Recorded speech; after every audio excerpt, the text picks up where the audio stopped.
one day the government will come and it will affect you.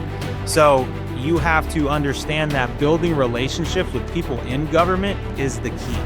So if you have a relationship with, your elected representative, especially in local, state assembly, state senate seats, these are the people that make the laws that are really going to affect your small business immediate impact, right? Yes, there's federal things that affect it, but these local state elections are very, very important.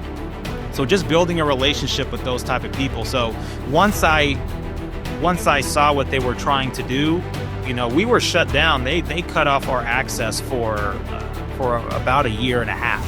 So it wasn't like it just happened from one day to the next and we stopped it. No, we were in real big trouble for about a year and a half. So during that year and a half, I built relationships with elected representatives. Americans are capable of achieving extraordinary things when they have the freedom and opportunity to do so.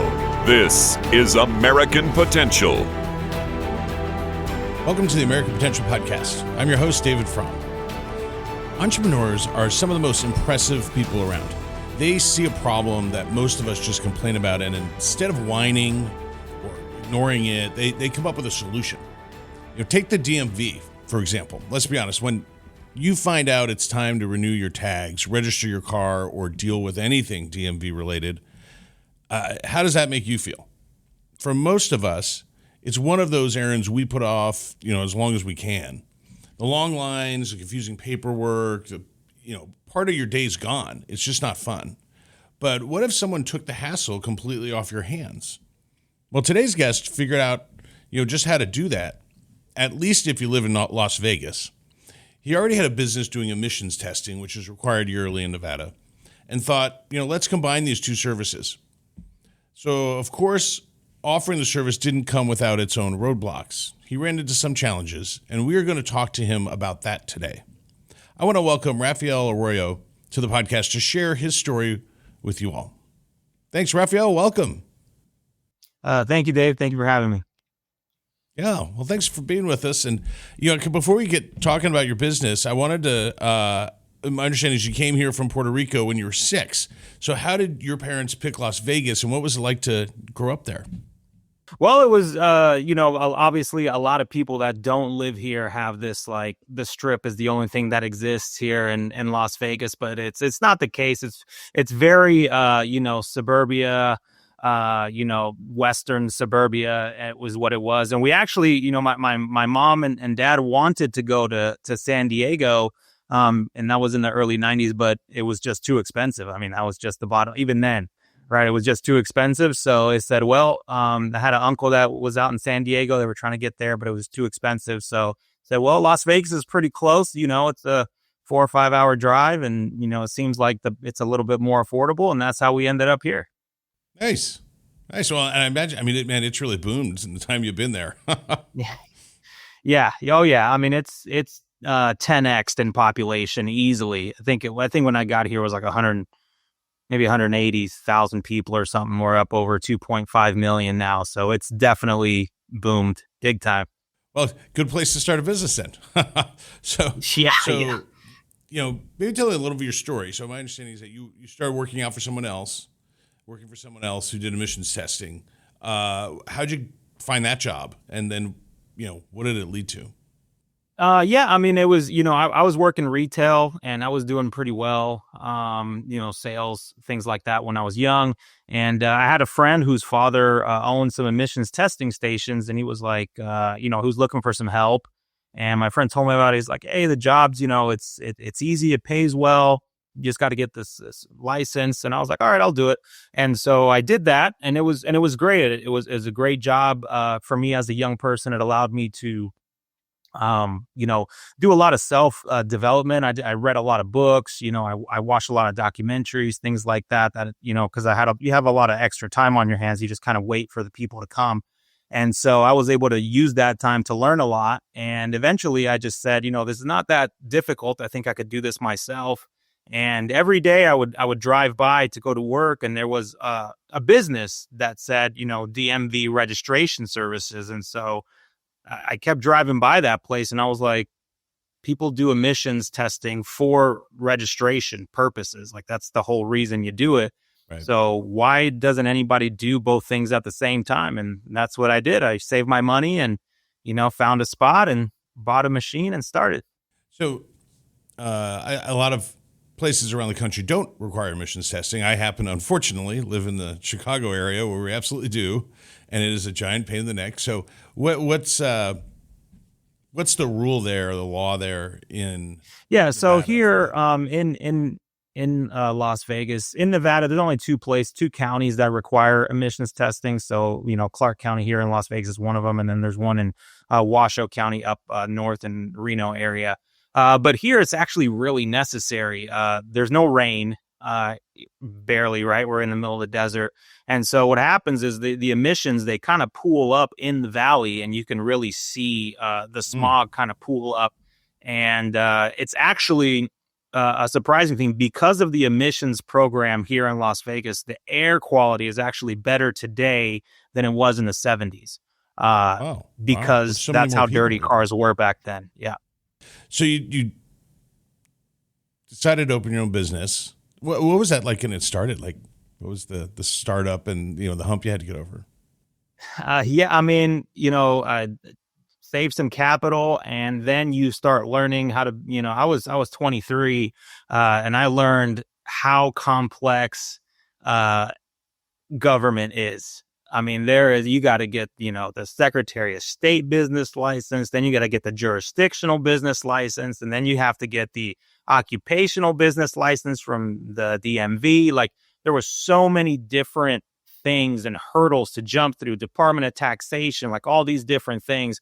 I can see why it's intimidating for people. Luckily, the people, especially at the Department of Taxation, were really nice, and somebody kind of helped me through that. But now there's a lot of resources now. There's the Chambers of Commerce. I didn't even know what a Chamber of Commerce was back then. So there's the Chambers of Commerce that will help. But now even the Secretary of State has a great kind of step-by-step process on how to start a business, which is, a life changer for a lot of people, because it's a really big hurdle. So many things to clear before you can actually open your doors. Yeah, I think that's so true. As a former small business owner, I was shocked at how much of the startup and like just the hoop jumping, I'd kind of call it, like you had to do in order to go and do what you were trying to make money doing. And it really was, it's hard to balance, especially at the beginning. So at one point, you ended up being told your business was illegal. Is that true? Yeah. I mean, it was, after I was open for a few months, and a detective. So they have a department within the DMV called Compliance Enforcement. And they came down and said, hey, detective came in and said, hey, what you're doing is illegal. And I asked why. And they said, because it was false advertising or something. And I said, I don't think so. Could you show me where that says that in the law? And it was really interesting because it was no one had ever done it before. Nobody had ever combined those two businesses into one. I was the first person to do it. And so people are afraid of things they don't understand or new things, and government especially. And so when we went back and forth and I asked them to show me where it says I can't do that, there was no place that said that, because it didn't exist. There was no laws about an industry that did not exist. So we went back and forth for a while, and eventually he said, you know what, you're right. You can do this, and it's not a big deal. Very interesting. Yeah, no kidding. Well, I think that's a pretty great example of, properly standing up to authority. You know what I mean? Like, it's proper for us to question authority, and especially if we think that they're wrong. You do it respectfully, of course. And it sounded like you had a good conversation with the detective and helped him realize like maybe he wasn't right in that case. But my understanding is the DMV started to make it harder and harder for you to operate. Is that right? Oh yeah, 100%. So as the valley grew, right? So we're up to 2-point-something million people, but we only have 4 DMV offices in the entire valley in Las Vegas. So imagine 4 DMV offices, 1-point-something million people, then 2 million people, and 2-point-something million people. And so the idea, and this happens a lot in government, the idea is we're the government, we can fix it. Just give us money. And Hmm. so that's what they were aiming for. And it obviously wasn't working because our industry just kept growing, but they would, put roadblocks and say, well, you can't do this, you can't do that. And eventually they actually tried to, this was in 2018, they actually tried to shut us down, like legitimately try to shut the industry down. And they cut our access in half. And we had to organize as an industry, small business owners had to get together, figure out the political process, which is a whole another animal to deal with. So you have to figure out the political process, try to find a politician that can help you, try to figure out, what is a lobbyist? What do they do? Are they good? Are they bad? Things like this. And to really understand, and we had to fight it, and we did, and we were successful, and we won, and we were able to get that access back that we lost, and because of that, the industry, continued to grow, doubled, tripled in size. And now it's, I think there's over 150 of these businesses here in the Las Vegas Valley. Oh, wow. I mean, what a great example of, number one, government trying to crush its competition, which is just wrong. But then private industry recognizing a gap and a need in the market and going and filling that. Because you're totally right. 4 offices to service, 2 million people is insane. That's what a great example of industry or business stepping in. So you took that, kind of that step, banding together with your colleagues and started working on a bill. So what was that legislation like? What was that process like? And, how has it benefited you and others? Yeah, that was an insane process. So basically, right, and this is the thing, people have to understand the government and business, they solve problems in 2 different ways. And it's very difficult for people that are in the public sector to understand, in my opinion, efficiency. Okay. And how, we want to solve the problem, because as an entrepreneur, if you're solving a problem for someone, they're going to pay you to solve that problem. That's where your value comes from. But when you're the government, there's no real accountability to performing this task, right? And so what happened was we proposed a bill to say, look, you guys don't really want to deal with us, so let us process these transactions in-house, like in our own businesses. And there's multiple states that do this, and these states don't have a DMV problem because of that. But they were very, very, very reluctant to do so. And it was a huge battle back and forth. And basically, the government will, they will say, oh, this is way too expensive. It's going to cost you millions of dollars for us to pass this law. And that's how they actually kill it. But then they turn around and ask for tens and hundreds of millions of dollars to solve the exact same problem, which is what happened. But luckily, we had a very good legislator that was sponsoring our bill. And so even though we actually couldn't pass that, we never got to be able to pass that legislation. We were able to, strike a deal and pass legislation to protect the industry from being shut down, to guarantee this access for these small businesses. And that's what we were able to do. But it was definitely a nail biter, down to the last day of the last, committee hearing where these bills have to pass out of there. And it was right down to the wire, but we were able to get it done, which was a miracle in itself. And because of that, like I said, so many jobs were created. So many people got their DMV problem solved, right? Because you double or triple the amount of businesses in this industry. That means tens and even hundreds of thousands of people that we service, got that stuff done. And the state of Nevada got their tax revenue faster because we exist. So it was a win-win for everybody except the people in the DMV that did not want us to succeed. Well, so I imagine when you started working either retail or at the emissions business, that you probably didn't ever think that you would be involved in working on legislation and lobbying on it. What was your mindset, or what were your thoughts as you kind of were in that process? Like, what am I doing here? Yeah, well, I think what people have to realize is that it doesn't matter if it's, the director of the DMV, somebody in a, if it's a detective, if it's, some regulatory agency, they're human beings.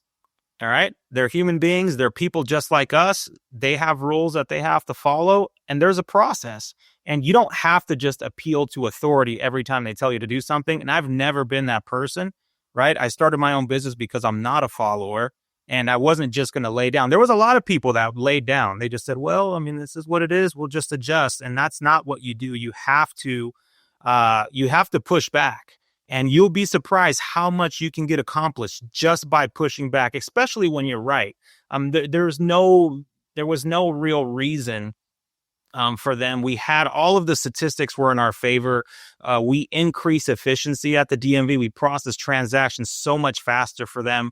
We provide customer service to, clients at no charge to the state. So I knew in principle I was correct.